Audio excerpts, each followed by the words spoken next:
You're listening to Podcast PXN, a video game podcast delivering player experience news. Let's go!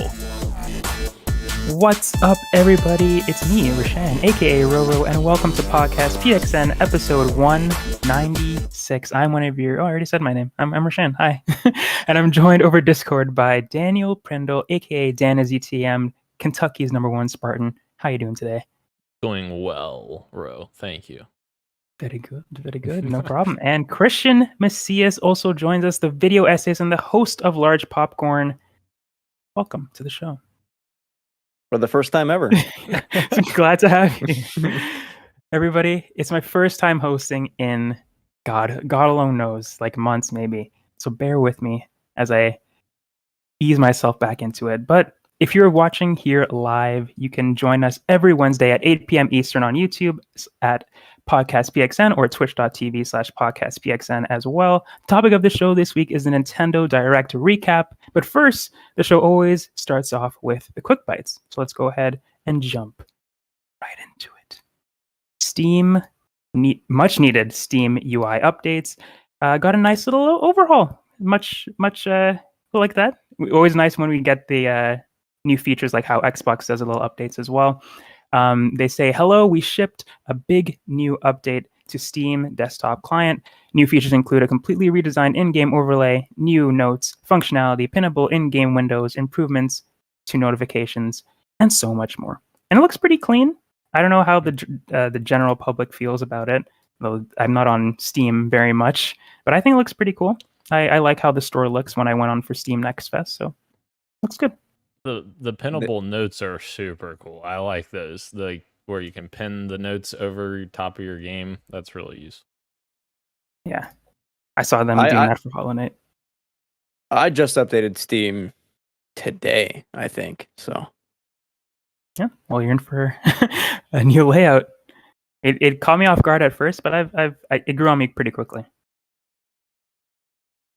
Next quick bite. CD Projekt Red has moved away from crunch, according to the director of Cyberpunk 2077's Phantom Liberty expansion, Gabe Amatangello. Speaking with Bloomberg, Amatangello said CD Projekt has lived up to its promise not to force employees to crunch. Quote, fortunately, it's been a very healthy work-life balance right now. Something that was backed up by lower-level staff members. This is a quote from Amatangello when speaking to Bloomberg. Amatangello is also set to direct the full sequel to Cyberpunk 2077, codenamed Orion, and the lack of crunching for Phantom Liberty bodes well for the developers who will be working on it. Only time will tell whether CD Projekt Red lives up to the promise in the long term. So obviously they haven't released a big game since Cyberpunk 2077. They're working on the DLC now, but who's to say that they don't pick up crunch when the next CD Projekt Red huge titles happen? So, but this is good for now. That's good. Or maybe they just don't. Maybe they just will never crunch again. Yeah, that would be great. That'd be preferable for the employees, I'm sure. Definitely. Man, hold on, real quick before you go to the next item. I was like lost in my own thing, being like, where do I go to follow along with this show? Forgetting like. All I have to do is open up Google Drive. It's right there. I just legit, I forgot. So now I'm following along with the document. There we go. Our next story is the Tilu haunted house that's going to be opening up at Universal. Something I love. Tilu, love The Last of Us. Would not be caught dead in this thing. Naughty Dog and PlayStation's The Last of Us is coming to Universal Studios as a part of Halloween Horror Nights, beginning September 1st at Universal Orlando Resort. And have a little blurb here of what the haunted houses are supposed to be like, or how they describe it. The Last of Us haunted houses on both coasts will propel guests into a world of carnage and mayhem as they follow in the footsteps of game's protagonists Joel and Ellie, who endure a brutal journey in the world overtaken by a fungal virus that turns humans into various forms of a new threat known as infected. As guests encounter the infected, runners, stalkers, and clickers, along with hunters, a band of hostile humans, they will need to navigate the Pittsburgh quarantine zone, including iconic locations from the video game such as creepy, desolate, the Hotel Grand, and the labyrinth of dark and tank tunnels in a desperate attempt to escape and survive. Oof. That sounds pretty creepy. Very immersive. Scary. Yeah. I would love to see what it's like, but I don't know if I would be brave enough to actually do it. Keurig, I saw this. Oh, go ahead. What did Keurig say? Keurig, thank you for joining us. He said Steam update is nice. Makes it feel like the deck. Okay, thanks. Oh. Oh, Yeah. I never thought about that, but yeah, that's good. Yeah, uniformity across devices. Moving into our next quick bite, XQC signed a 100 million deal with Twitch rival Kick. It's also not an exclusive deal, so he can stream on Twitch if he pleases. Yeah, it's crazy to see. I think Kick also swiped or made another deal with another Twitch streamer. Armorath, I think is her name. She's she's like red hair.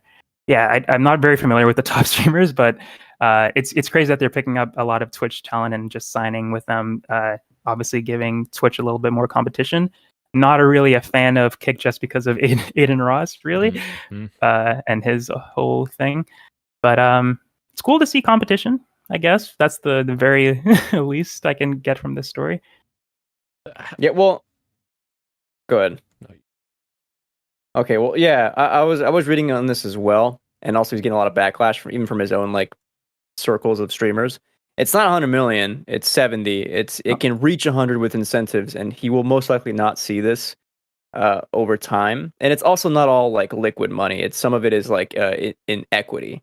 So it's not a cash deal. And there was another bit as well that I found kind of amusing. It's escaping me, but I did see that he already got in trouble twice.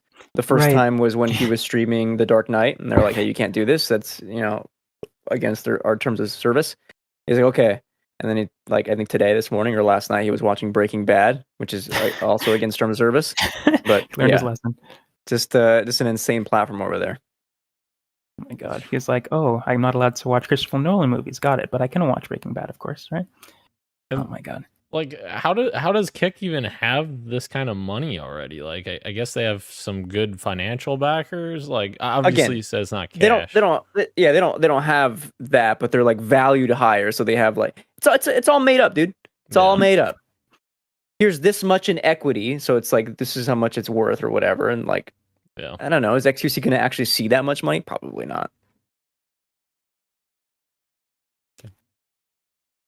Moving into our next quick bite, Chad Skalinsky. Did I say that correctly? Skalinsky? Yeah? Sure. Yeah.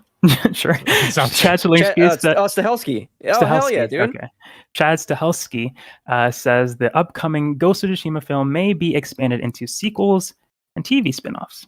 Speaking with comicbooksmovie.com, Stahelski discussed how you transfer the story of a video game that's dozens of hours long into film, and teased that Sony is perhaps thinking about more than a single bout on the silver screen.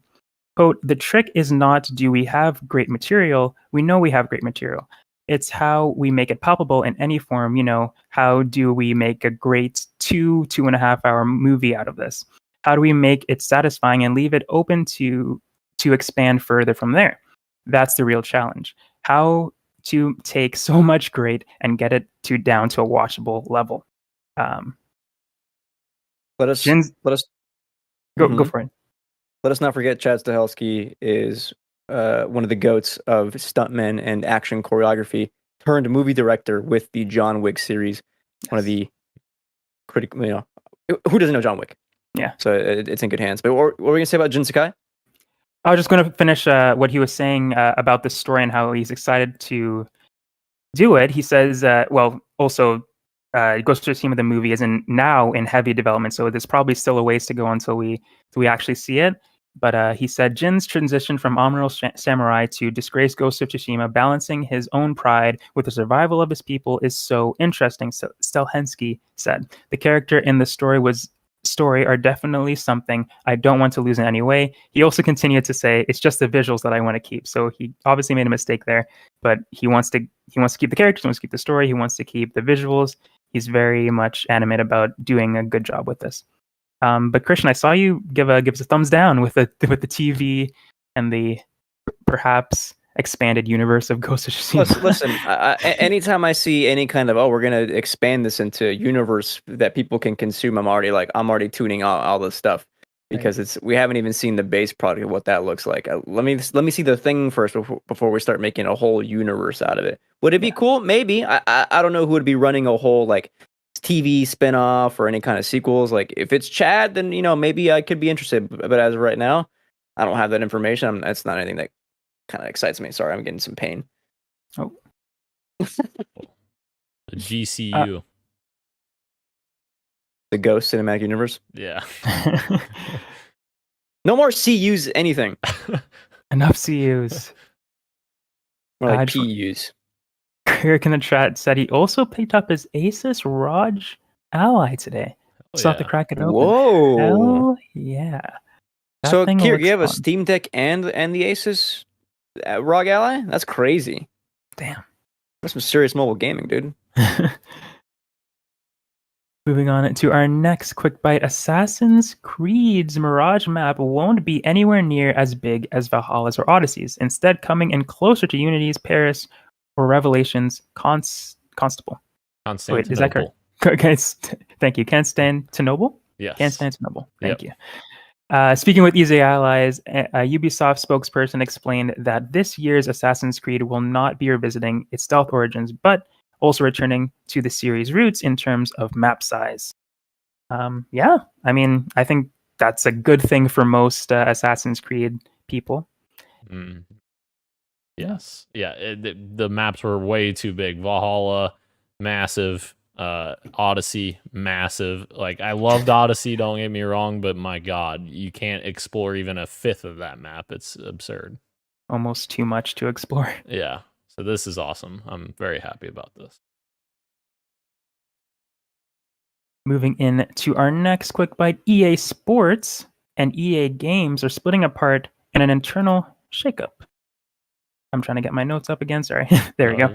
Announcing today in a message from CEO Andrew Wilson that it is realigning its major studios and its leadership structure in effort to, quote, empower our creative teams. The reorganization includes splitting EA Games and EA Sports, with the former being renamed EA Entertainment in a signal that EA intends to expand beyond games where possible. Quote, we are building the future of interactive entertainment on a foundation of legendary franchises and innovative and new experiences, which represents massive opportunities for growth, Wilson wrote in a message announcing the news. Laura Millet, previously EA's chief operating officer, will take over the EA president of entertainment technology and central development at EA Entertainment, where she will work closely with Vince Zampella and other well-known executives. Cam Weber, who's rose out of EA football games, will continue to lead EA Sports. While dramatic on the face of it, much of the current state will remain intact, with Zampella continuing to lead Respawn and Battlefield. Samantha Ryan will likewise continue to charge BioWare, Maxis, Full Circle, and Motive Studios. I guess the big thing is EA Sports and EA Entertainment splitting, with EA Sports being the biggest profit driver for EA. Yeah, those games sell well, but like I think when most people were thinking of, when we're thinking of like what EA has been offering in recent, it's actually the like single player games that I think come to mind for me. With more complaints being on like, is the sports games, are they being iterative enough? People are still buying them, of course. Like it's the article says like FIFA made an insane amount of money, as they always do. I think for me, this organization kind of split is going to be interesting to see if like they're able to juggle those different divisions separately to like really focus on each strength of the, like, let the sports stuff improve over time, and let the single player side, I guess, the EA, what was it, EA Entertainment do what they've been doing best these last 5-6 years. So this could be cool. This is kind of interesting. Yeah, agreed. You know what else looks interesting? Our favorite MPS, Mage Persian Shooter, is moving to August release date. And if you were confused by what a Mage Persian Shooter is, it's that Immortals of Avium game that we have seen at Summer Games Fest. Originally slated to release in July, Immortals has been pushed back about a month to August 22nd. This follows the Ascendant Studios calling inspiring reactions at the PlayStation Showcase and Summer Games Fest. Quote, as you know, this is our first game and as a self-funded independent studio, the studio wrote in a blog post. We set out 5 years ago to ambitiously make an original Magic FPS in a new fantasy world. Along the way, we worked through the pandemic, built a new team, developed on Unreal Engine 5.1, and pushed the boundaries of what we thought possible. Now, the finish line is in sight.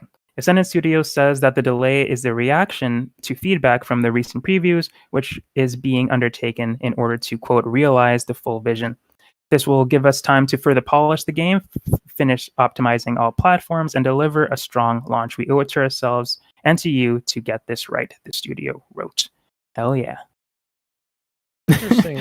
It's interesting that they say that the delays in reaction to recent feedback of previews, and this is happening to realize their full vision, but it's only a month delay. So how much they can change there, dude? Yeah. And like you're saying, how much can they change? Ryan McCaffrey had a little tidbit to add there. Tough spot for Immortals AVM devs. I applaud them for taking the extra time to polish their game, but the July release date they had was so perfect for an unnamed game like this in a stacked year. Pushing to August might make it tougher to get noticed. And if they're not really making a big change, they kind of may have just shot themselves in the foot by moving it to a more busier time, I guess. Yeah, August is when you have games like Armored Core coming out, and I think July, there's not any huge titles. Like I in my head, I had set aside July to be my, okay, I'm gonna work through Final Fantasy. Yeah, there's a little bit of a lull there. Yeah, I'm even looking at the July release date. It's, Exo Primal, Viewfinder, Ratchet and Clank comes to PC. Yeah, this could have been maybe a good spot for, like, if you're looking for something new, maybe this brand new AAA game, or I guess AA. AA game could have its own time to shine, but yeah, in August, not so much. Yeah. Well, hopefully they do make something cool. I mean, like they said, it's their first game as an independent studio, so I wish them the best. But yeah, maybe it's not same week as Armored Core, man. Yeah, good luck. Probably not a good plan. And our last quick bite here: Bungie plagiarizing community artwork. No bueno, says Dan. This is Julian Faliona as the artist of the original work. He said, I'm not sure their pronouns, so they just said, I just realized Bungie took inspiration from my piece for this week's cutscene. Certainly took me by surprise when I watched the cutscene. And yeah, if you look by it, it's definitely uncanny for sure. Like, even the background of the art is very similar to their background. Obviously, the focus is the veil character. It's like, yeah, it's pretty much the art. Inspiration. It's direct ripoff. Which I like. People in the replies are saying, like, technically Bungie can get away with it. Like, they own the IP. Even if you just draw like stuff in there, within, I guess, the IP, like, Bungie can just use it free will. That's not to say it's not messed up, man. Yeah. Especially in a climate where, like, artists have been, like, in any industry, been getting just like the shit end of the stick, underpaid, overworked. You look at Marvel and they have an AI opening. You know what I mean? Like, come on, dude. Bungie using like not even a credit anywhere. Kind of disgusting. Yeah. The unfortunate part is, like, this person would have probably loved to just gotten like a DM or something from Bungie and them saying, hey, is it cool for us to use this in our new trailer? Like, we will give you credit in the credits as well. Like, they would have loved that. I doubt that they would have, like, said no or demanded anything. Like, I don't understand why they didn't do that. That's and I don't know who made this, obviously, but they maybe they're receiving some internal scrutiny from Bungie, whoever was the one who actually, like, concepted this and everything inside of Bungie. Right. Yeah, that's true. Yeah, I wonder. Yeah, they could have. Who knows if they, like, pass it off as their own thing without saying, like, oh, I saw this really cool piece, I'm going to use it as quote unquote inspiration. When in fact they're trying to play it off as it's their own. But it kind of sucks because that trailer that cutscene was really cool, and it gave answers to a lot of the stuff that we were hoping to see in Lightfall. Kind of just marred with this plagiarism story, which kind of sucks. I mean, yeah. what a time to drop that cutscene too, in the middle of a lot of fan complaints as well Yeah. about monetization. Yeah. The timing was, yeah. And that's it for Quick Bites, but we've got a street meat story here. Marathon details, new marathon details, by the way, of Tom Henderson at Inside Gaming. I believe this is from like the Oxygen stuff, right, Dan? I don't know if that was known before. Yeah. Yeah. Okay, so they've got some new details on the kind of the gameplay loop of Marathon.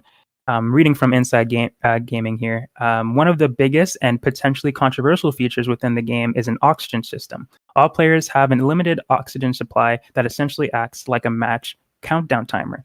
Once the player loses oxygen, you begin to lose health. Extracting before you run out of oxygen and health is the goal, but players can also find O2 canisters in the match or subsequently buy them at an expensive price on the market heading into battle.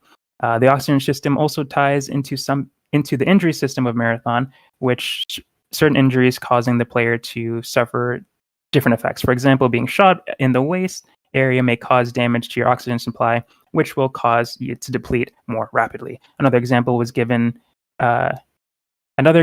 was being concussed, which would cause the player's screen to blur periodically. They also go on to say the core gameplay loop of Marathon is as follows. Choose your mission to complete in the game. Buy/choose your loadout, perks, abilities, and gear. Drop into a server, hunt for loot, complete missions, explore and find secrets, extract, spend XP on updates, repeat. Yeah. Dan, do you have anything to add? Dan, let me go first. Sure. Okay, Christian. The Tarkov inspiration continues with Marathon in a much similar way. Dan, have you played Tarkov? I have not, no. But you know how it works, right? Like, okay, Yeah. when you get shot in certain places, you'll bleed out heavier or not as heavy, and you got to use different bandages to, according to your injury.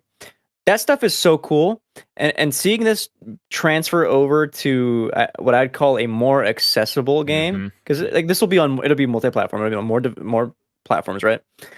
For it to be like an established IP already from a big developer like Bungie, for it to have inspirations that are like nearing this hardcore level of Tarkov, I think is exciting for an extraction shooter, because for my main issue, despite how fun DMZ was, it was still felt like too Tarkov light, where I didn't feel enough engagement. It sure was like at some points it felt almost like Warzone, with just having little missions to do inside of Warzone. For this to be just a bit more leaning into that kind of extraction shooter kind of space, I think is going to be exciting for a lot of people who are wanting to get into a new kind of FPS, and this could be it. Yeah, I think you're right. And like they've definitely got to strike the right balance, right? Because if they lean too much into Tarkov, then you're gonna start to push off that casual fan base. But like you're saying, like this does like take it a step above like what DMZ's doing. Like I really like the ability to like shoot certain sections of the canister to like leak some of their oxygen. That sounds so cool. And like the gameplay mechanics behind that could be really, really fascinating. The only sentence that worried me here when Ro was reading, and of course I read this earlier, was them saying subsequently they can buy them at an expensive price on the market before heading into battle, referring to the O2 canisters. So I'm hoping they're not referring to them being like purchasable like with real money, because then that's when you turn into a game being Bungie.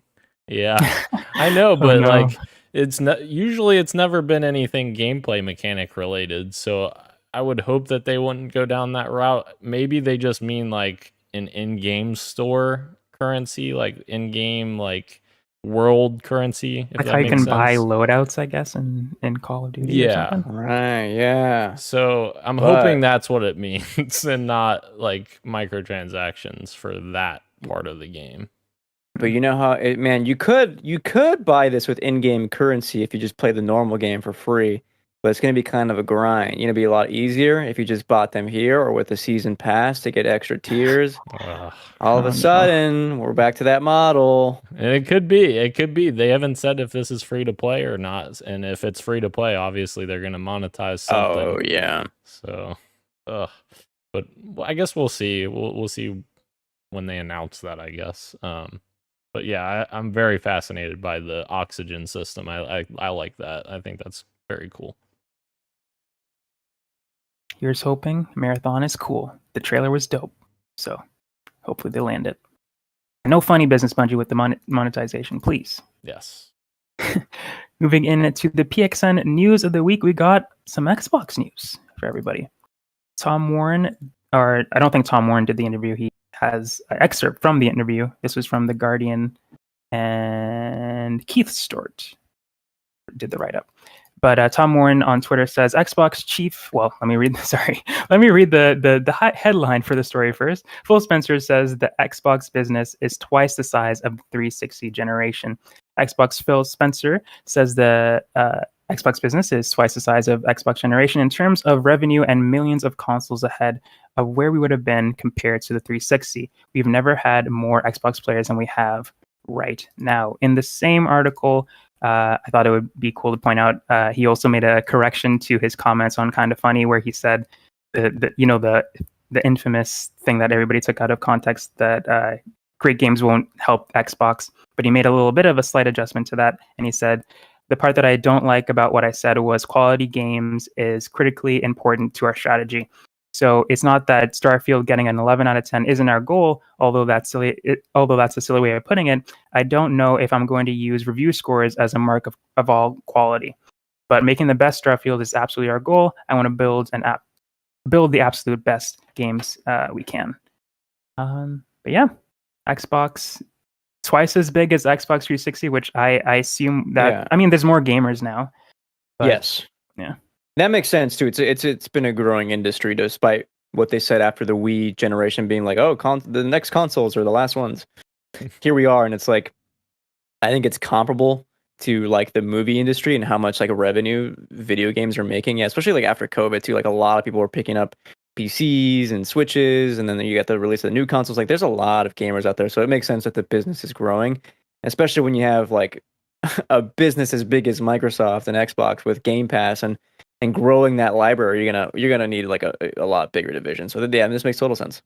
And the other interesting part is they're comparing to Xbox 360 here, not Xbox One, and I suspect that's because the numbers are fairly similar to Xbox One, because Xbox One outsold 360 for a very long time, or not a very long, the first few years as well, because you get into this position where you have the people that are going to buy an Xbox no matter what, that are transitioning each year. So your first few years are those players that you already have them in. Essentially the key parts of your console are the middle and the end of the generation, when you're getting all these new players, and you can't get those new players, of course, without great games to convince people to buy the console. So that, I think that's the more interesting thing to see where we end up at the end, whereas where we're at now. But yeah, Good point.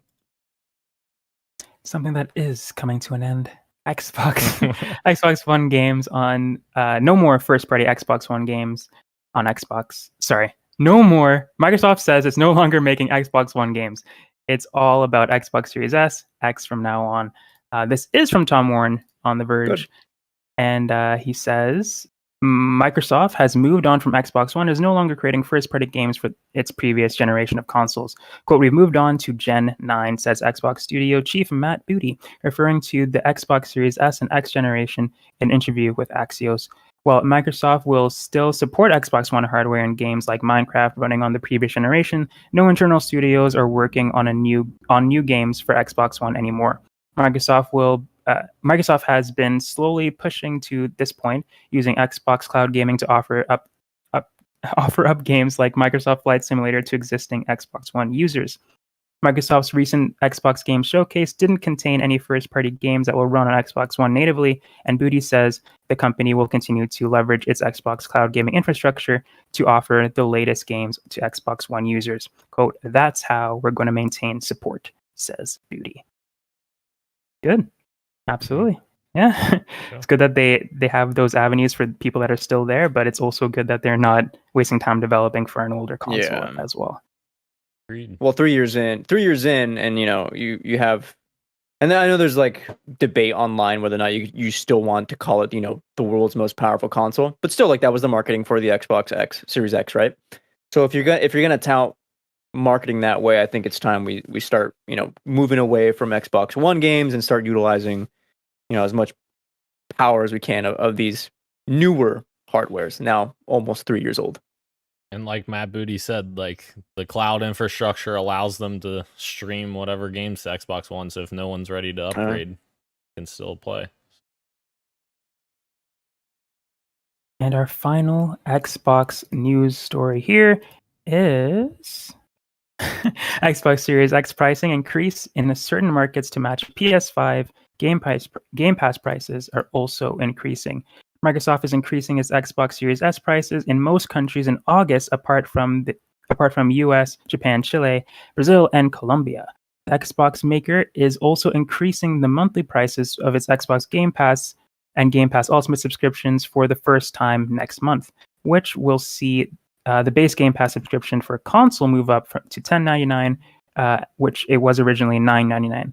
Quote, we've held our prices for consoles for many years and have adjusted the prices to reflect the competitive conditions in each market, says Kerry Perez, head of communications for Xbox, in a statement to The Verge. Xbox Game Pass Ultimate and Game Pass for console pricing will increase starting July 6th.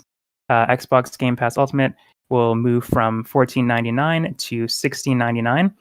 The Xbox Game Pass for console pricing, I already said that, $9.99 to $10.99. And the PC Game Pass pricing will not be changing, though. Oh, thank God. Yes, I know. I can't wait to keep paying for a subscription I don't use. At least it's not getting more expensive. Yeah. I'll use it for Starfield. That is interesting, though, that they're not increasing PC Game Pass. I suspect because they don't have great market share there, so they're trying to still get some of that market share away from like Steam, of course, which I don't think they'll ever do. But yeah, that's interesting. But yeah, obviously the price increase, I think it's warranted. Obviously, with it's 2017 they instituted these prices, so it's not surprising that we're going up $2 and $1. So I don't think it's terrible. I think that's still a great deal, great value for what we get out of Game Pass. It will be interesting to see if their friends and family plan increases, because it hasn't even been released yet, but the rumors were at $25, so that might get a little bit of an increase as well. But yeah, it's very sad because I've already lost one of my predictions for 2023 right there with this announcement. Gosh darn it, Matt Booty. Yeah. How are you feeling about the console increase? I think it's interesting because, like, obviously they're matching PS5 in those markets that they're increasing it, but I don't think that that's smart for them because they're behind in those markets. Like in the US, I feel like they're somewhat close to Sony. They're still behind by a decent margin, but they're at least somewhat competitive in the US, whereas almost every other market in the world they're behind in. So I feel like the price being lower than the PS5 was maybe helping them, but if you put it at the same price, I don't know that that's going to help you gain market share for those people. There we have it.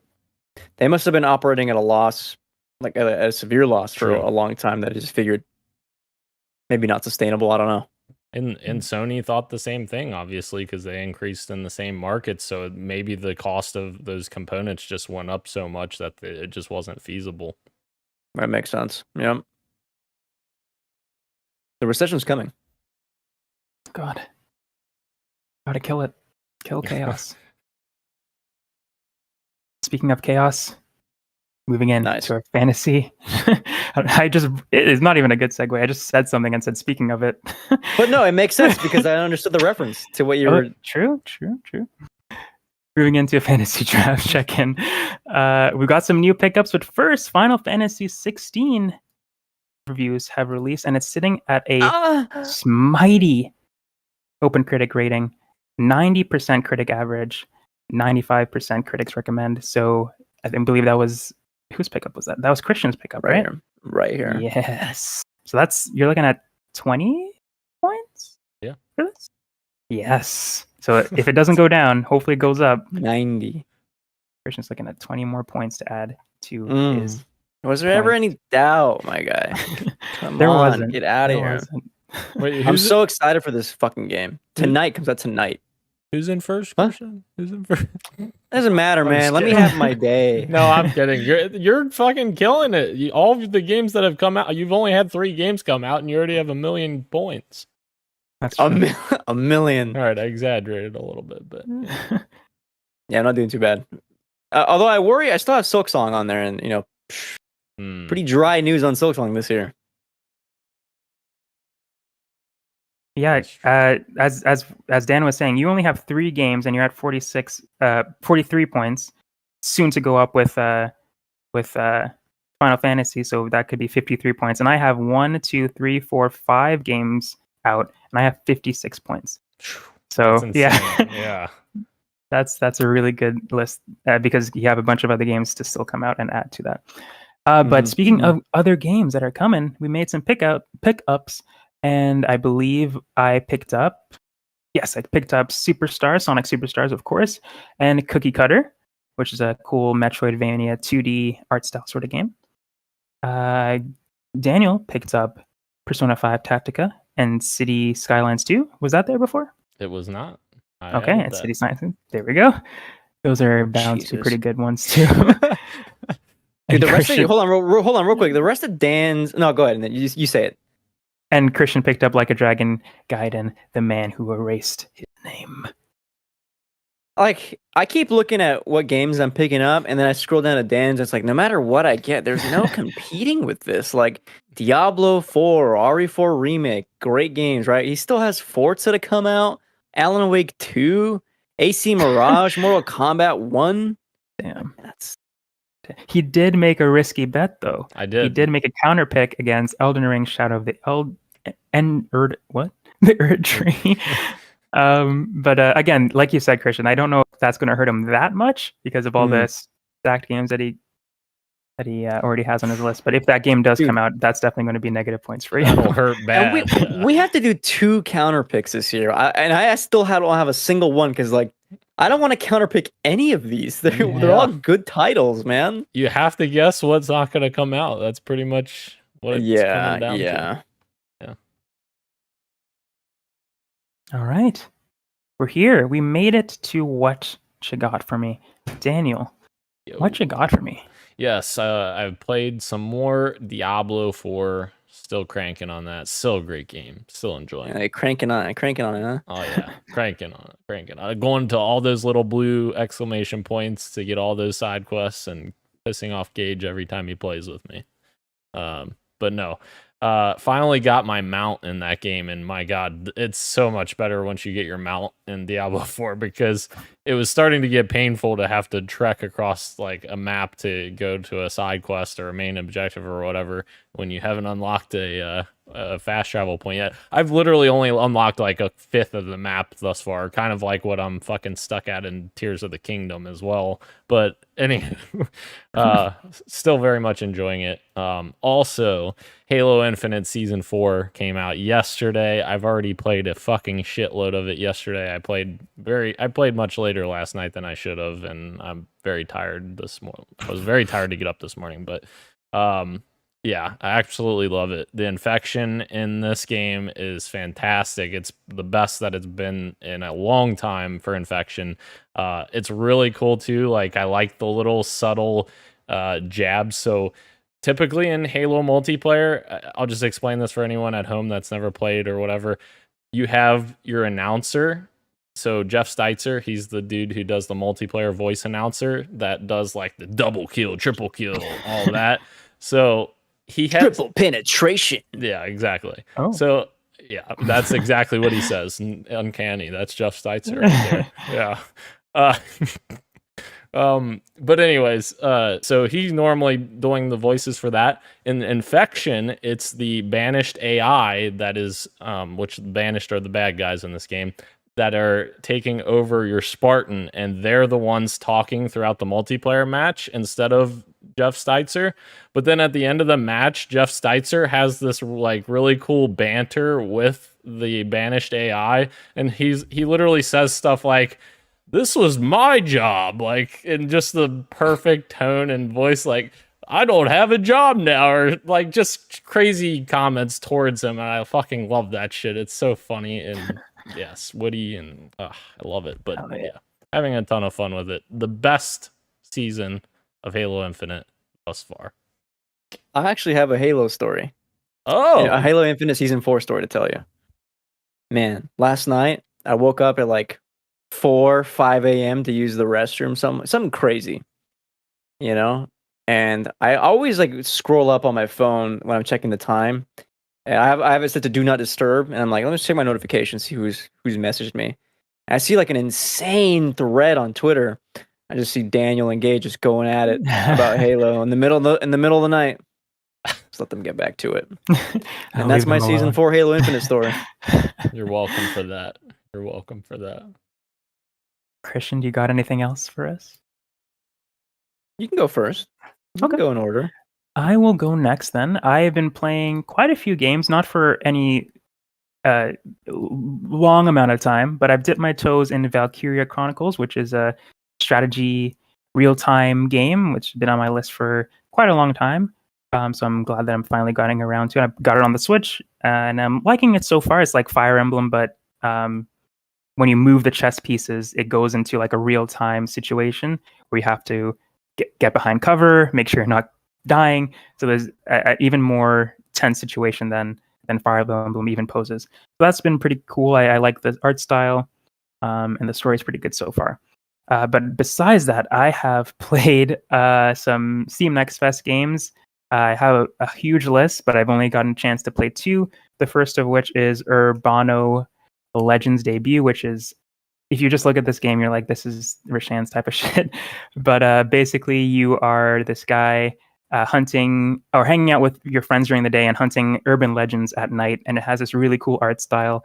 And the battles are done through like these rhythm-based games. So you're dodging the attacks based on the rhythm, and you move closer, and then you attack. The demo is really cool. It's very funny writing. So definitely a good thing to have when it's not voice acted and a visual novel stuff. So that one was really fun as well. And the other one, which has been on my list for a long time, Goodbye Volcano High. Finally got to try this game, and Finally. again, definitely my shit. Definitely getting some Life is Strange vibes mixed with some Saturday morning cartoons with just a little bit more angst though. Like there's definitely some teenage angst in there. It's about obviously dinosaurs. The end of the world is potentially coming. They don't know for sure yet, but obviously us humans, we know that yes, the asteroid does hit. So they're struggling with their life in school while also managing the incoming apocalypse and all the drama that comes with that. When I was playing, the main character receives a text from a random number, and it says, "I love you," and all that drama. It's like because the world's ending, but you don't know who the text message is from. And there's just a bunch of other drama that goes along with it. But yeah, I'm loving the art style for that. Can't wait for that to fully come out as well. But yeah, that's all I've been playing. Very cool. I have been waiting for Goodbye Volcano High for a long time.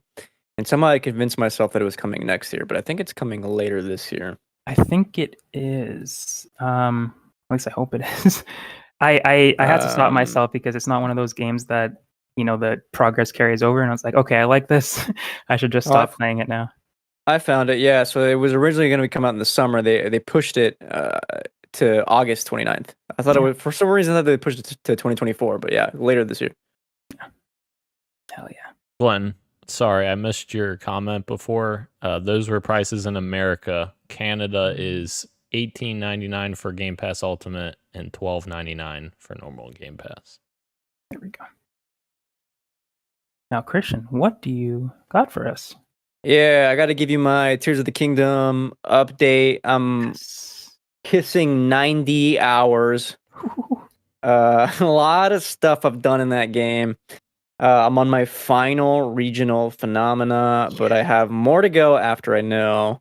I think I found the start of the quest for the Master Sword, and I was like, I'm saving this until after the regional phenomena. I'm done with those. I'll say, I've had like the perfect rollout of a game. Like I was lucky enough to stumble across like when I found my first dragon tier, like those cutscenes or whatever. It was like number one. It's like the very first. It's like the start of that quest. So like go across all the like the zonai markings on the ground or whatever, and watch the cutscenes.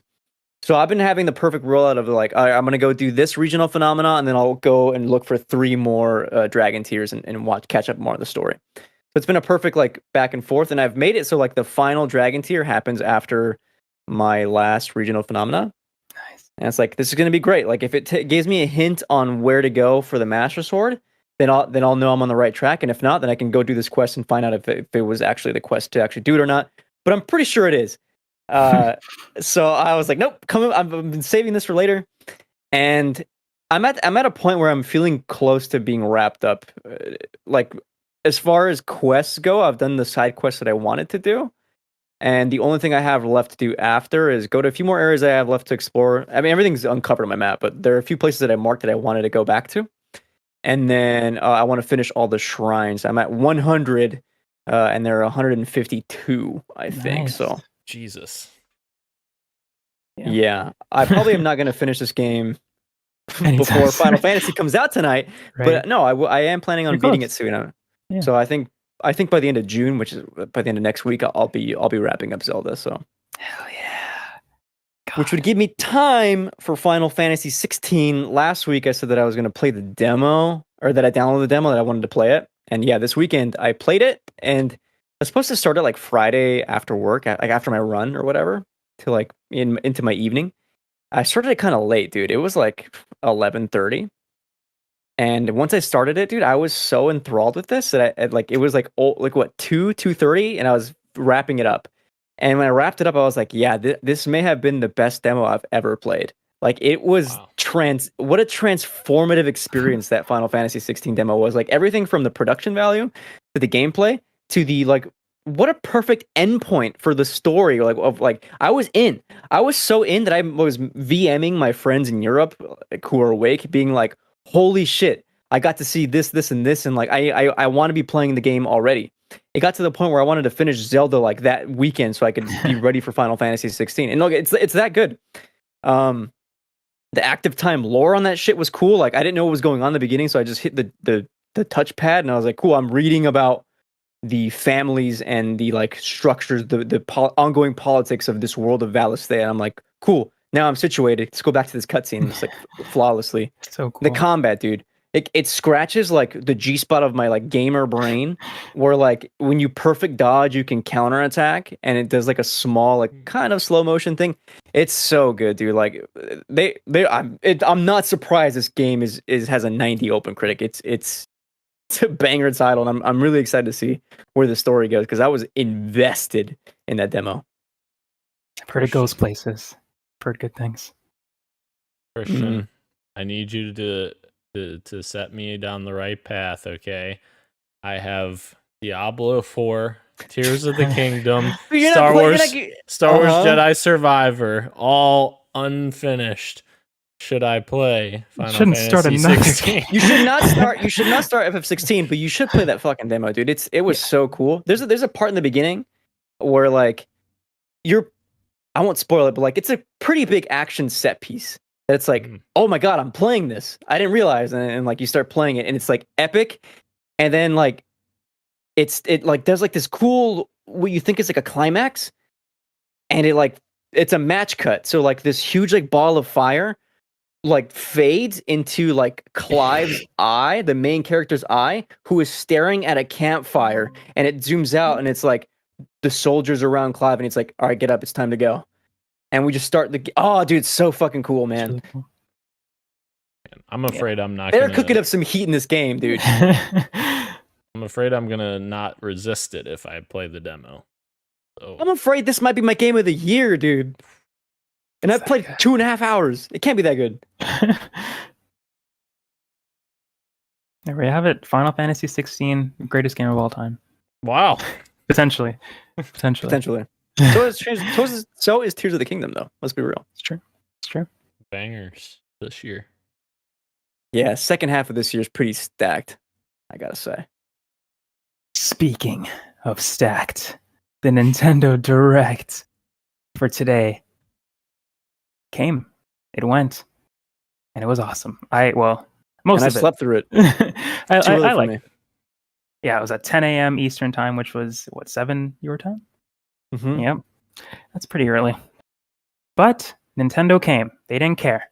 And they delivered the hits for some people. But we're going to go through it now. We're going to go through everything that was shown at the Nintendo Direct, the most important stuff.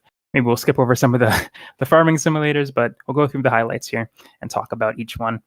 The first of which is the Pokemon Scarlet and Violet, the Hidden Treasure of Area Zero, and the other expansion, which was... Oh, that's what the expansion pass is called, but they're broken up into two parts, the Teal Mask and... the the Hidden Treasure of Area Zero. And one of which is like a exchange student one. That's the second one, where you go to a different school to learn about their customs and what they do, as opposed to what you do in Paldea. And the first one is like a festival thing, and there's like mysterious Pokemon in the background as well. So there's some new legendary Pokemon to come along with this, some new story stuff, obviously some new Pokemon as well to catch that weren't in the base game, and that came along with the announcement of a new raid that is available right now. Enjoy. Yeah. Not for me. Next thing that is for me, Sonic Superstars coming out fall 2023. We got a good look at the characters and the new abilities that we'll be able to use with the Chaos Emeralds, and a quick peek at one of the boss fights with Fang, and a confirmation that there's going to be 12 zones, which doesn't necessarily mean that there's 12 levels, because zones have acts, and acts are usually 2 acts. So there's possibly there's like 24 levels at the very least. So that's pretty awesome. I think Sonic Mania had 13 zones, and that was a pretty great game. So I'm happy about that. Are you guys, any of you planning to play Sonic Superstars? Not at launch, I think. But the more I see this game, the more I'm like, first of all, I enjoyed like the different art style that they're approaching. I mean, there's 2 games that have, almost going back to the roots art style. We'll talk about the second one later. But this one's of the 2D games, I'm more excited for the one we're going to talk about later in topic of the show rather than this one. Mm-hmm. But something about it still looks pretty fun. Had it been online co-op, I think I would have been more open to like playing it with the lads. I think for it just being local, I think it's maybe not. Yeah, I forgot about that one. Thank you for reminding me. That was a bummer for sure. Was not happy when I saw that fly across the screen. Superstars a full price game as well? Like, is it? I think it's 40. Okay, yeah, that's reasonable. Yeah. Okay. US. Yeah.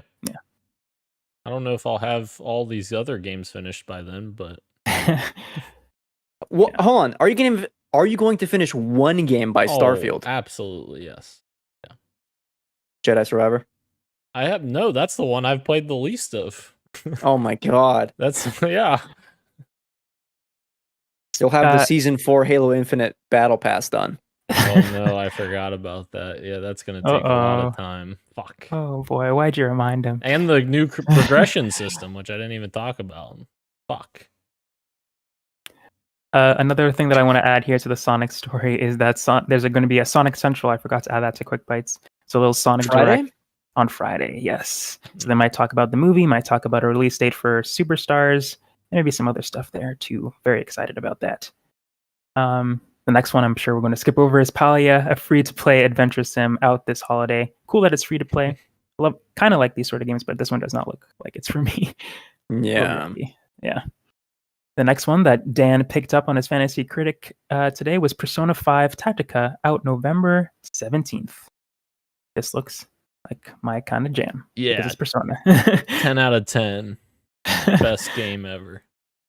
The spin-off games have been pretty fun, so I have faith in this one. Hell yeah. Last week we couldn't remember the spin-offs. It was Strikers, Tactica, Phantom X, and then Dancing in Starlight. Yes. I didn't remember the Phantom X one. Isn't that the mobile game? Is that the mobile game one? Still a spinoff. Yeah. Moving into the next one, Myth Force, out this year on the Switch. We've seen this one quite a few times. I think they always say it's like the Saturday morning cartoon come to life. It's multiplayer, pretty fun. Looks cool. Splatfest was also announced. Vanilla Strawberry versus Mint Chip, July 14th to the 16th. I'm going Ugh. vanilla. Pretty basic. I'll do strawberry. Dan, you're mint chip. All right. Oh, I don't So we'll like see who- mint chip. We'll see who Me either, wins. but that's what you got. That's the cards you're dealt. And a much awaited sequel to the 3DS game, Detective Pikachu. You guessed it. Detective Pikachu 2 is on the way October 6th, 2023. And oh boy, does this look like a video game. Dude, that picture, the screen grab, Wario 64 post, Tim Goodman wearing his iconic red hoodie. Right. I don't know who Tim Goodman is. I'm sorry. You don't know Tim Goodness? I didn't play Detective Pikachu DS. Me neither. But I could not get over the voice of Pikachu. My God. Wait, What is a- it bad? I wasn't listening to audio when Oh. I was watching this. Was it bad? It's as off-putting as Ryan Reynolds' voice in Oh, the game. I feel like even more so. Oh. It's even deeper. Ryan Reynolds' voice isn't that deep in the movie. It's a very different voice for Detective Pikachu. And yeah, it's a lot for me personally. It's like you expect Pika Pika to come out of his voice, and he's like, "I'm Pikachu, and I'm what you call a great detective." And I'm like, "Whoa, okay." But the next one, the one that a lot of fans were waiting for, rumored this Super NES remake. What was it going to be? Chrono Trigger. What was it going to be? No, it's Super Mario RPG in collaboration with Square Enix. Nintendo is remaking the RPG classic, and it looks pretty cool. I'm down for this. I miss the old art style a little bit. Like there are some shots from the SNES title that I think are visually a bit more striking and appealing to me. Like I think the iconic shot with the castle in the background, I think is a good marker of that. However, I think for the most part, they kind of nailed most of the aesthetic and modernize it in a way that still honors the legacy of the original release of Super Mario RPG. So I still think it looks pretty. I'm not going to be a hater all the way. And if I had more time, I think I would have, because of all the RPG games of Mario games, Super Mario RPG is the one I haven't played. Of course, I played Paper Mario, and the Super Mario and Luigi Superstar Saga is great. This one's a hole in my gamer library, so I think it would have been cool to experience. I don't have the time for it this fall, but I think it's great that it's actually coming back. Agreed. Dan, are you interested in this one? Probably Not not. really. Probably not so much this one because this is turn-based, right? It is. Yeah, I'm just not big on turn-based stuff. But That's fair. I'm happy for you guys, for everyone who loves this. It releases, as Christian said, this fall, November 17th, 2023. Pre-orders begin today on the Nintendo eShop. They also teased a new Peach game for like 5 seconds and said Now we're talking. we're making one. But I'm down for a Peach game. The last one was on the freaking Nintendo DS, so it's cool that they're making another one for Peach to star in. What is the gameplay like in that game? No freaking clue. Oh, Dude. okay. I couldn't tell you. It looks like it's a side-scrolling game. Like what was the Oh, other Peach game? Yeah. The Peach one, yeah, that's a side-scrolling game too. Okay. Like, yeah, you like her power-ups were her emotions, I believe. I didn't get to play it Just myself, but yeah. Yeah. But it looks like it's another side-scrolling game. This new one, but they didn't give us much to go off of. It looked nice though. Yeah. Speaking of things that they're trying to make look even nicer, Luigi's Mansion 3D Dark Moon is coming to the Switch.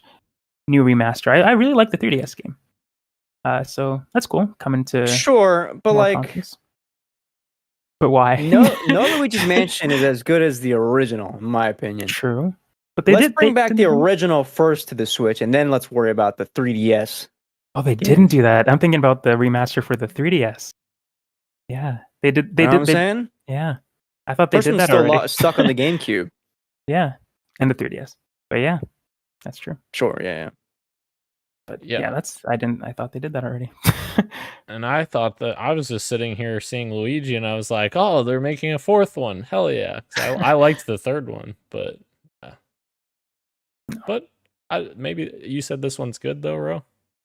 I really liked it. Okay. Yeah, had a good I time never. with it. I was also freaking 15 years old, but That's fair. I had a good time with it. I think I sold my 3DS before this came out. I think. Mm. Yeah. Another thing that's coming to the Switch. Can't believe it, dude. The Batman Arkham trilogy is coming this fall. Arkham Knight, Arkham City, and Arkham Asylum come to the Switch. It's still so funny that they call these games the Arkham trilogy and completely ignore the WB game, Origins. Arkham Origins. Yeah. Which, to be honest, I remember playing part of Origins and being like, this doesn't feel the same, and I never finished it. Yeah. So I get it. It's literally like Arkham Knight came out in 2015, and Nintendo's just like, yeah, let's bring back this trilogy from 8 years ago or 9 years ago. That's insane. They finally got it to work. Yeah. The next game on our list is Gloomhaven, and I could not tell you what this was. I completely forgot about this one. Looks like a strategy sort of game, card-based. Yeah, I don't think anybody's frothing at the mouth for this one, but it's coming out September 18th, 2023, if you're interested. Just Dance 2024 is also on the way. October 24th, coming to the Switch. 2023 sucked. I bought it for my mom for her birthday. Hopefully they make some much needed adjustments to those fans for Just Dance 2024 because they keep making them, so they're out there. Ubisoft cashing in. They are. They really are. Silent Hope. Smartest thing. Oh, yeah. The smartest thing I did with these is make it so you don't have to use a controller. You just use your phone or whatever. Yeah. That was a plus. I will admit that. Silent Hope is an RPG coming from Xseed, available October 3rd, 2023. I admit this one looked like it would scratch an itch for me. I'm not going to say it's going to be a great game, but I think I will be trying it. Fae Farm. They've shown this game almost every direct. I think it's coming, hopefully. Hot Wheels, so they can stop showing it. But for those who are excited for it, it's coming. Maybe. Hot Wheels Unleashed 2 is coming to the Switch. Did we get a release date for that? That's in August, I believe. Okay. I'm excited for the kids. I would be all over this. Hey, I still have the first one. It's such a dumb game, but every now and then it scratches a certain itch for like 30 minutes. My friends and I are coming down from our little gummy eyes, and we just boot up Hot Wheels Unleashed and giggle. Mm-hmm. Manic Mechanics coming out July 13th. It's one of those, overcooked likes, if for lack of a better term, where you're a mechanic instead of a cook this time, but you're passing the parts over to your teammates, trying not to die, that sort of thing. Multiplayer party game. Dude, July for the 13th. Here's a banger idea for someone. Maybe I sound like an idiot. Do one of these in like VR, Let me and Dan run a kitchen or a mechanic shop. Like, throw me the wrench. That's a bad idea. That sounds fun. That sounds though. Fun. Dan, yeah, that's what I'm saying. Yeah. Dan would fucking Dan yells the ball. Yeah. Christian, you threw the fucking wrench. I needed the screwdriver. I think it sounds. I would love to play something like that. The second paid DLC for Mario plus Rabbids is out later today. Last Spark Hunter. This also, if we could maybe bring it up now, feeds into one of our questions about new hardware finally coming. Is this possible? There was a little article that came out, I think yesterday or today, where Ubisoft said that they did not heed the advice of Nintendo when they suggested maybe holding off the DLC, or the game itself rather, Mario Rabbids Sparks of Hope, until the next Switch release. Maybe hoping that it would do better on a new console as opposed to so late in the generation. Apparently, Yves Gaumont regrets not taking Nintendo up on that offer because apparently it didn't do as well as they hoped. Not a reflection on the game. Apparently it's a really good game, but it just didn't do as well as they hoped. But this obviously sparked another conversation as, is there a new console coming? Is it soon? If Nintendo's suggesting holding off on a game that's complete. This is the only time I'm going to agree with Ease. The only time is like when that game came out, last year? right? Late last year. That was a maybe like fall 2022 game. And like, come on, there's still no. Maybe if there was already a new Switch announced and we knew like it was coming by the end of this year or this summer, then maybe Nintendo would have. But like, come on, like you want him to hold off on a game like this for what, almost 2 years? I think that sounds like a bit too much, personally. Yeah, is it coming next year? Maybe it's seeming likely, right? To have Nintendo try to hold off Ease probably next year. But again, having him hold off a game for that long, I think they got to make their money back somehow. Holding it for 2 years is not going to do that.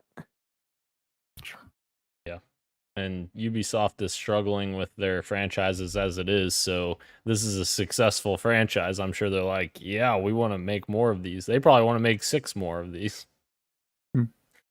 They'll probably work on a third one to release, launch year or within a year of the new Switch. Yeah. Oh man, I'm so excited. I can't wait. Can't wait for a new Nintendo hardware. Yeah.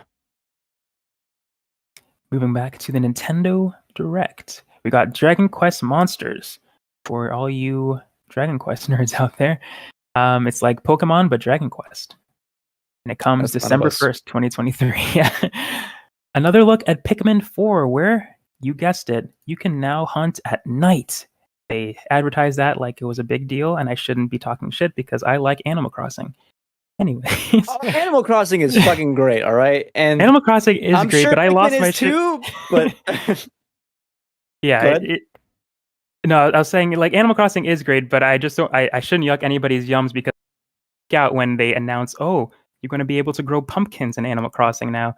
Like that's a big deal, and it was for me. That was, yeah. No, yeah. When I logged on and I found like, oh, I can cook all these different recipes. This is a game changer. Exactly. So maybe this nighttime thing is a game changer too. But Pikmin, I never tried it. Maybe it is a type of game that I like, and maybe I can try it with the 2 Pikmin games that are coming to the Switch, the original GameCube games 1 and 2. But not just that, Roy, you can try out the new one. Right. Yes. The demo is also available June 28th, just a few days away. Oh, yeah. All right. Come on. Metal Gear Solid Master Collection Volume 1. Did you hear that? Zing! Oh. Nice. There it is. It's on the way. It's coming to the Switch. And it includes Metal Gear Solid, Metal Gear Solid 2, Sons of Liberty, and Metal Gear Solid 3 Snake Eater. And there's also another, it also includes the NES Metal Gear games, which is awesome. Yep. That's really cool. And I think, Christian, there's a release, yes, October 24th is when it's 2 days before my birthday, so Scorpio season for us Metal Gear fans. Oh, yeah. And Very excited. The whole collection comes with a lot of stuff. You're getting like digital, a lot of digital stuff. Like soundtracks and art. Yeah, so you're getting a lot with this collection. I'm surprised at how dense this is becoming. They didn't have to do all this, but I actually really appreciate that they did. Yeah, absolutely. And when it's Konami, you never really know what you're going to get. So I am also pleasantly surprised that they went the extra mile with those little extra tidbits there. 2 things to note. Metal Gear Solid 1 it's not the release version. It's a newer release. It's not I think Twin Snakes version. It's a different one has slightly better graphics than the original PlayStation 1 game. And then 2 and 3 are confirmed that they are the HD collection versions of those games, which I think released during the PS3 360 era. Nice. And those do not include certain parts of cutscenes that they had to remove due to licensing issues. And it's live action footage of which I really like. Metal Gear Solid 1, when I play that, like has all the live action of like the Pentagon and like the like actual military usage of missiles and stuff, and actually reinforces the cutscenes really well. So you'll be missing stuff like that in 2 and 3 if you so choose to play it this way. Gotcha. What about? I'm really excited. What about the possible Volume 2, Christian?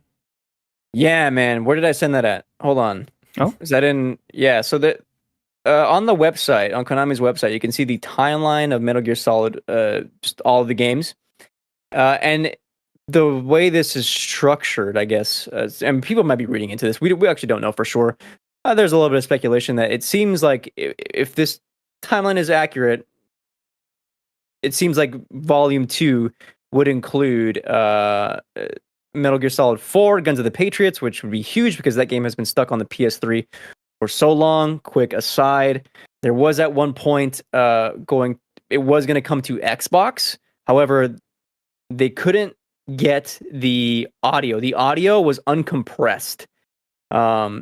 Just because of the way Kojima and Konami did it on the PlayStation, that like it would take a long time to port over and a lot of data to port over to Xbox. So that's why they just had trouble doing it, and they just never did it. So this would be huge. So yeah, MGS4, MGS Peace Walker, the mobile, the PSP game, excuse me, and then also Metal Gear Solid Phantom Pain. Ooh. Oh yeah. I, for one, am very excited to dive into these games for the first time. I played Phantom Pain on the PS4. Didn't beat it, but that opening, man, real cool. Real cool. Playground Zeroes or just Phantom Pain? Number 5, Phantom Pain, right? So you didn't play Ground Zeroes? No, I did not. No, that was the only Metal Gear game that I've ever played with 5. Got pretty deep into it, but of course, it was the 5th game. And I hadn't played any of the other ones, so a little bit confused. The fifth, right? Yeah, there's a lot of subtitled games that aren't numbered, I guess. Ground Zeroes. That was like the short one that, like people attribute it to like a demo essentially, but you had to pay. And it was, yeah. It was like $30, which I think was a bit too steep, to be honest. Like I think they were, even back then I was like, they're overcharging for the length of this experience. And they did it to get used to, for players to get used to the new formula of gameplay, because it was a brand new style of game for it, which makes sense. And it also sets up the story really well for when you get when you get to the end of Phantom Pain and like Ground Zeroes get put into context. So it worked thematically and narratively, but fiscally for players, it's like, then $30, and then you got to pay $60 for the Phantom Pain. It's almost $100. Kind of a lot. Game of the year for some people. Vampire Survivors coming to Switch. 4-player co-op. Local co-op. Out August 17th. Damn. Local co-op, man. I don't have all these friends IRL who are coming over. Yeah, they don't live in my house. Please. Yeah. Next game, Headbangers Rhythm Royale, out October 31st. The first ever, well, I don't know if that's true, but the first ever Rhythm Royale game. It might be true. But it's a battle royale, but you're playing little rhythm mini games. I thought it's like Fall Guys, but instead of, Fall Guys, it's rhythm games. Looks kind of cool, I guess. October 31st, 2023, if you were interested in that. This one was a highlight for me. Penny's Big Breakaway, a 3D platformer by the creators of Sonic Mania. It looks beautiful. The art style looks awesome. And I'm always down for a new 3D platformer. This comes out early 2024. Gotta wait, but it looks awesome.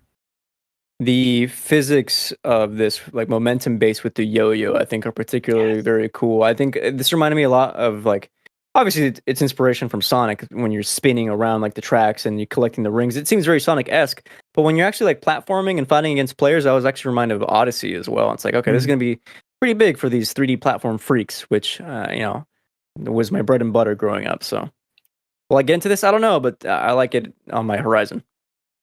Yes. Definitely added to the wish list. Mario Kart DLC has also got some new characters, including Petey the Piranha, Wiggler from Mario Kart 7, and Kamek from Mario Kart Tour. Available summer 2023. This is Wave 5.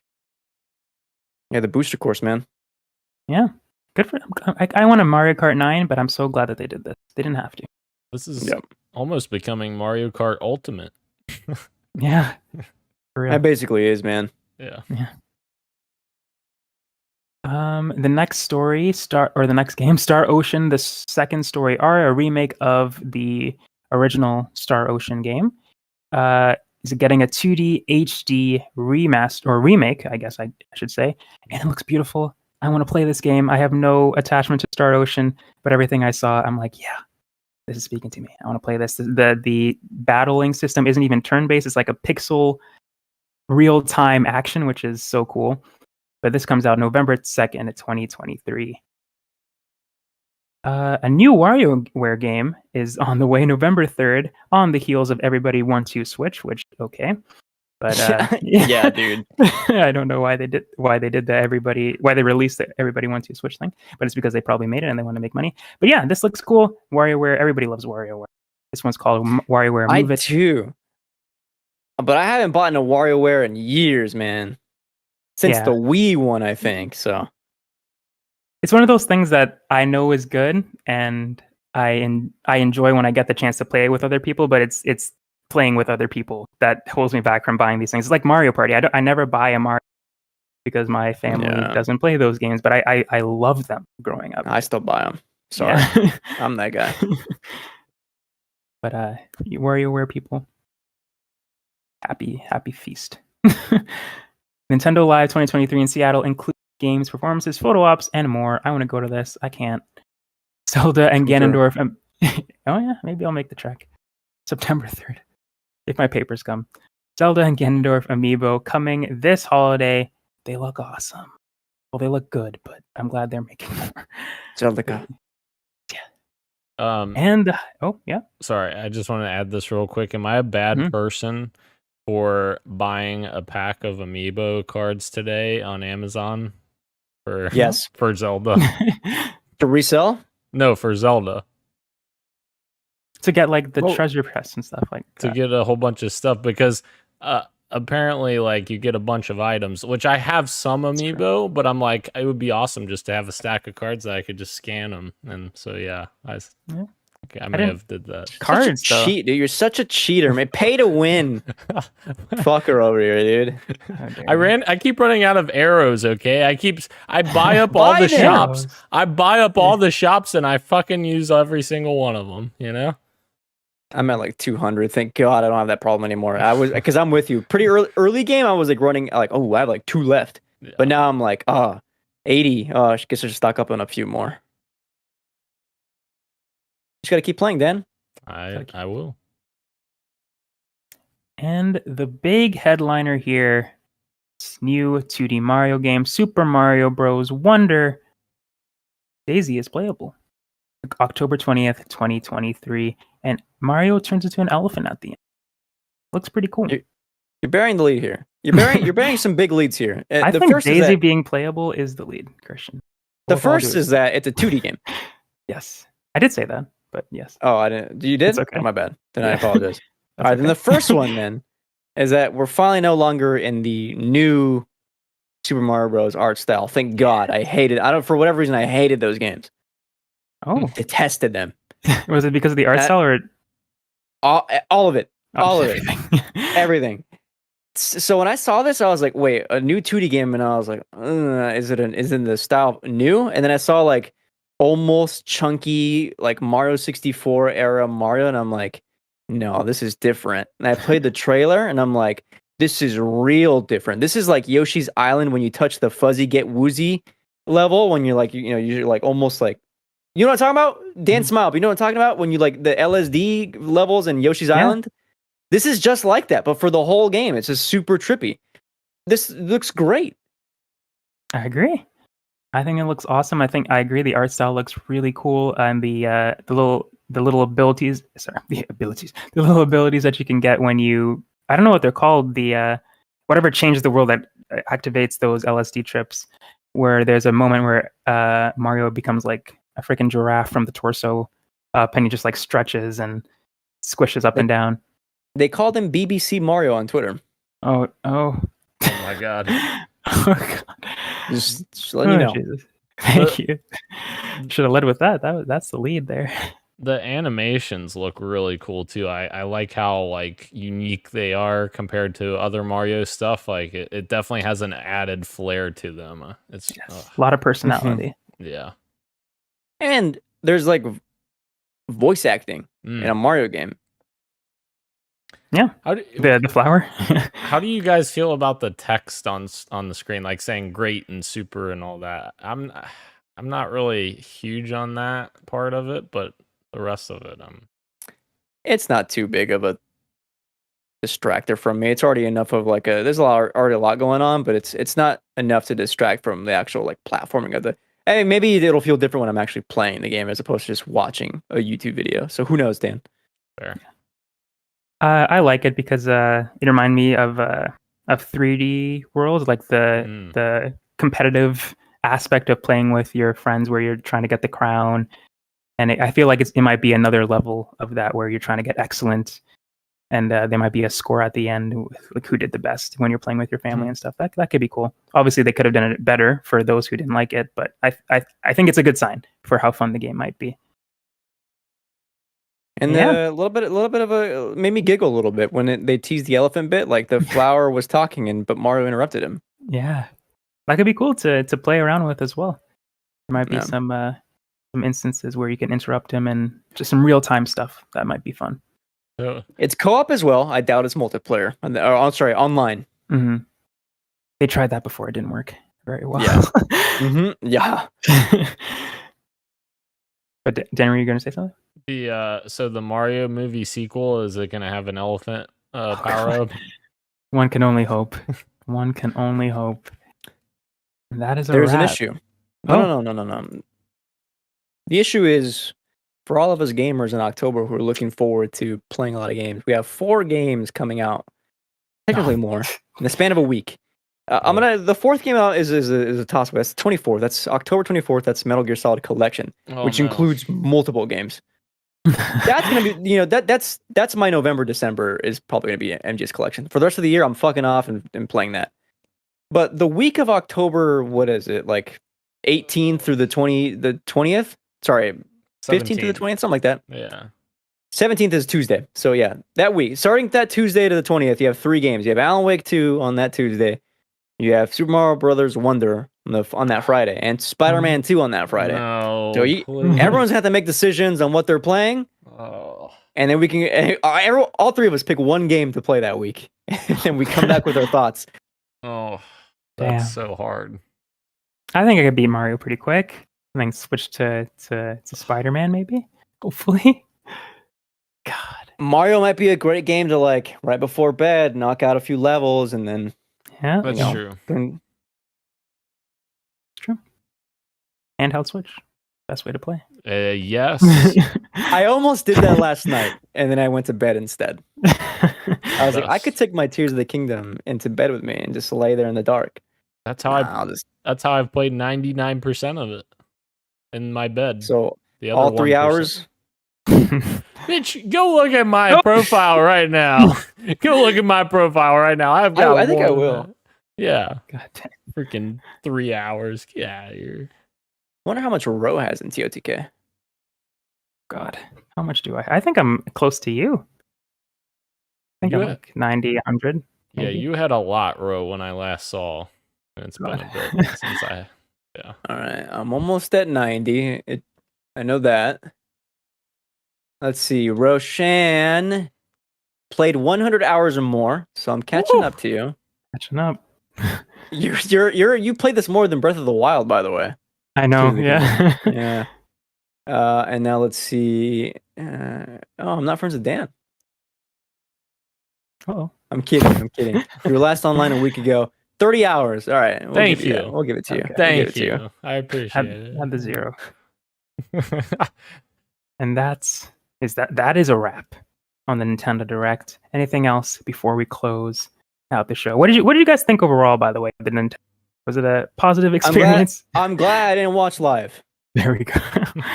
I thought it was a good show. Nothing crazy for me, but there was some good stuff in there. Fair.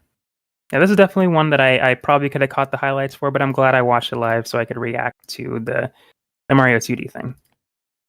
Oh, yeah. But yeah, and there's some tidbits in there that surprises for me as well. But that's it. That's a wrap on 196.